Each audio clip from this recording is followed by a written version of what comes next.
Hey guys, welcome to our YouTube channel Bong reaction of 2.0 তে নিয়ে চলে এসেছে আরেকটা নতুন ভিডিও। আর যেই ভিডিওতে রয়েছে বাংলাদেশে হয় একটা ফেমাস গানের অনুষ্ঠান, তাই তো?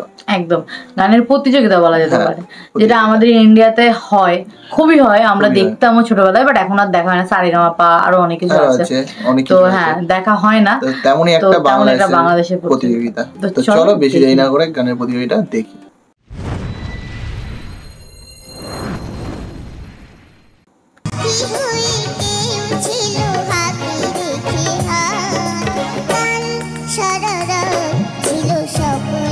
বাংলাদেশে ইন্ডিয়ার তুলনায় মোটামুটি কমই গানের রিয়েলিটি শোগুলো হয়ে থাকে। তবে কম হয়ে থাকলেও এমন অনেকগুলো রিয়েলিটি শো হয়েছে যেগুলো এখনো পর্যন্ত মানুষের মনে রয়ে গেছে।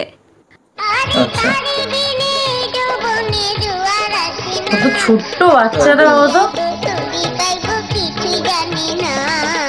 আজকের এই ভিডিওতে আমরা দেখব বাংলাদেশে ঠিক কতগুলো গানের রিয়েলিটি শো হয়েছে। ওরে সব ভালো তুই একা পাশিস নে, একটু ভালোবাসতে দিস মনে সব। আশা করছি ভিডিওটি অবশ্যই ভালো লাগবে, সাথেই থাকুন। বাংলাদেশে গানের প্রতিযোগিতা মানে চোখ বন্ধ করে যে রিয়েলিটি শোটার নাম বলতে হয় সেটি খুদে গান রাজ, এবং নামটাও তো সুন্দর বলতে হয় সে হচ্ছে ছোট্ট আশা।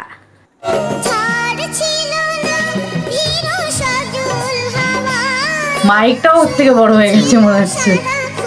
কি যে চমৎকার ছিল আশার এই মিষ্টি কণ্ঠ, এবং এই অনুষ্ঠানের জনপ্রিয়তা এতখানি বেশি বেড়েছিল যে মানুষ সিডির ক্যাসেট পর্যন্ত কিনেও এই আশার গানগুলো দেখত। সত্যি খুব সুন্দর লাগছে।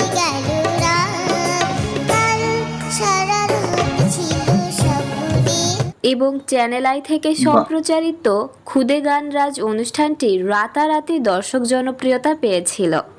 এই অনুষ্ঠানের আরও একজন প্রতিযোগীর নাম হচ্ছে ঝুমা। সেও প্রচুর পরিমাণে দর্শক নন্দিত হয় এই অনুষ্ঠানের মাধ্যমে।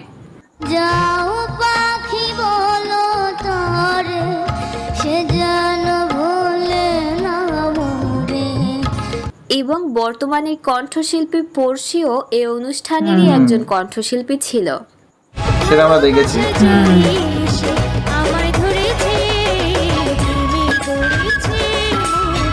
এরপর বাংলাদেশে মাত্র একবারই আয়োজিত হয়েছিল এমন একটা অনুষ্ঠানের কথা বলতে হয়, সেটি হচ্ছে বাংলাদেশি আইডল অনুষ্ঠানটি।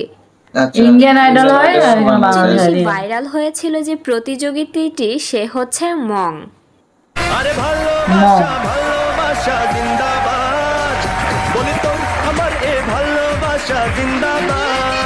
এবং এই অনুষ্ঠানের বিজয়ী ছিল মং। তবে কথা হচ্ছে অনুষ্ঠানটা এত পপুলারিটি পাওয়ার পরেও কেন যে আর কন্টিনিউ হয়নি সেটাই বোঝা যায় না। নেক্সট যে প্রতিযোগিতাটির কথা বলতে হয় সেটি হচ্ছে গানের রাজা অনুষ্ঠানটি। এই রিয়েলিটি শোটা বেশ কয়েকবারের নতুন নতুন সিজন এনেছে, তবে সবচেয়ে বেশি পপুলার হয়েছিল যেই সিজনটা সেটি 2019 সালে। এই প্রতিযোগিতার সবচেয়ে জনপ্রিয় শিল্পী ছিল শফিকুল। শেষ বিচারের হাইকোর্টেতে তিনি আমায় করবেন পার, আমি বাকি ইমরান রয়েছে জাজ হিসেবে। তবে এই প্রতিযোগিতা থেকে বিজয়ী হয়েছিল লাবিবা। আকাশে বাতাসে রুটি দিলাম, তুমি শুধু তুমি। এরপরে যে প্রতিযোগিতাটির কথা বলতে হয় সেটি হচ্ছে ক্লোজ আপ 1 অনুষ্ঠানটি। 2005, 6, 8 এবং 12 সালেও এই অনুষ্ঠানগুলোর বিভিন্ন সিজন গিয়েছে।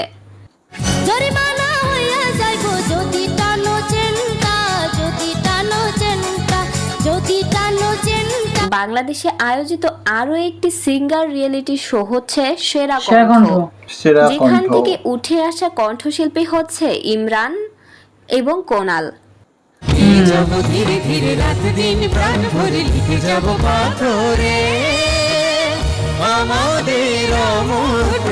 এই অনুষ্ঠানটি 2012, 17 এবং 23 পর্যন্ত এখনো রানিং রয়েছে। এর মাঝে কিছু রিয়েলিটি শো হয়ে থাকলেও এগুলোই ছিল মানুষের মনে রাখার মতো রিয়েলিটি শো। অনেক কটা রিয়েলিটি শো হতো যেটা বললো, তো এখন হয় হাতে গোনা কয়েকটা। হ্যাঁ, আর অনেকগুলো রিয়েলিটি শো থেকে, হ্যাঁ, যেমন ইমরান ভাই উঠে এসেছে, তারপরে পরশু উঠেছে, কোনা উঠেছে, তো এরকম আমরা একটা কোনাল উঠেছে, কোনা। তো এর আগে একটা ভিডিও দেখেছিলাম যখন আমরা চ্যানেলটা শুরু করেছিলাম, তো প্রথম একটা ভিডিও দেখেছিলাম, ওখানে আমরা দেখেছিলাম যে বাংলাদেশের এখনকার জনপ্রিয় কিছু কিছু কণ্ঠশিল্পী যে রিয়েলিটি শো গুলো থেকে উঠে এসেছে একদম। তো যাই হোক, ভালো লাগলো, এরকম প্রোগ্রাম দেখতে ভালো লাগে, অনেকেই দেখে, আমিও দেখতাম। ইদানিং কালে সময়ের অভাবে আর দেখা হয় না, সেটাই হচ্ছে ব্যাপার, কিন্তু আগে দেখতাম, সত্যি ভালো লাগে এগুলো দেখতে। সেটাই। তো যাই হোক, কে কে দেখো আর কার কার কাকে কাকে ভালো লাগে এখানে, তো সেটা কমেন্ট বক্সে লিখে ফেলো। ভালো লাগলে লাইক শেয়ার করো আমাদের ভিডিওটা, আর যারা নতুন হয়ে চ্যানেলে তাদেরকে আর বলতে হবে না, আই থিঙ্ক চ্যানেলটা সাবস্ক্রাইব করে দিয়ে যাবে। তো চলো ভিডিও শেষ করছি এখানে, দেখা হবে নেক্সট ভিডিওতে, ততক্ষণ টাটা।